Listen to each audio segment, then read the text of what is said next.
Akizungumza na wadau wa afya na usafi wa mazingira jijini Arusha, Waziri wa Nchi Ofisi ya Rais TAMISEMI Profesa Riziki Shemdoe amesema fedha hizo zinalenga kuboresha huduma muhimu katika maeneo yenye uhitaji mkubwa, huku akiwataka wakurugenzi wa halmashauri kusimamia matumizi ya fedha hizo ili zitumike kwa malengo tarajiwa.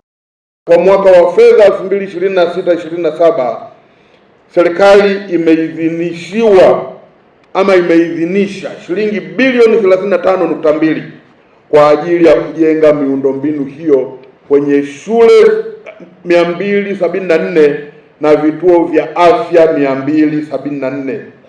Niwaelekeze wakurugenzi wa halmashauri, fedha zile ambazo zimetengwa ziende zikafanye jambo hili kama lilivyotengwa kwenye bajeti ambayo serikali imepitisha. Aidha, Profesa Shemdoe amewataka wakuu wa mikoa kuongeza usimamizi wa usafi wa mazingira katika maeneo yao, akisema kuwa hatua hiyo itasaidia kuwalinda wananchi dhidi ya magonjwa yanayotokana na uchafu wa mazingira, ikiwemo kipindupindu na magonjwa mengine ya mlipuko. Waheshimiwa wakuu wa mikoa, oneni namna mtakavyoshusha maelekezo kwenye wilaya zetu, kwenye halmashauri zetu, kwenye tarafa zetu, kwenye kata zetu, kwenye vijiji vyetu, kwenye vitongoji vyetu, ili kuimarisha hali ya usafi kwenye maeneo yetu. Upande wao, watendaji na wataalamu wa sekta hiyo,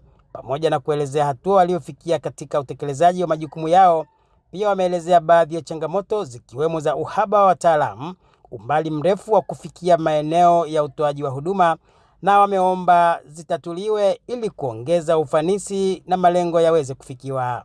Pamoja na mafanikio yaliyopatikana, changamoto kubwa ni pamoja na upungufu wa wataalamu ngazi ya kata, halmashauri na mikoa, ambapo hadi kufikia Juni 2026 kata 2276 ambazo sana 57.5 kati ya kata 3960 zilizopo nchini hazina maafisa afya kabisa, huko halmashauri 12 zikiwa na maafisa afya wasiopungua 5 kwa halmashauri nzima. Bado kuna upungufu wa vyombo vya usafiri kwenye ngazi za mikoa na halmashauri. Hali hii inawalazimu wataalamu hawa kutembea umbali mrefu katika kuifikia jamii, jambo linalopunguza ufanisi wa utekelezaji na usimamizi wa afua za afya na usafi wa mazingira.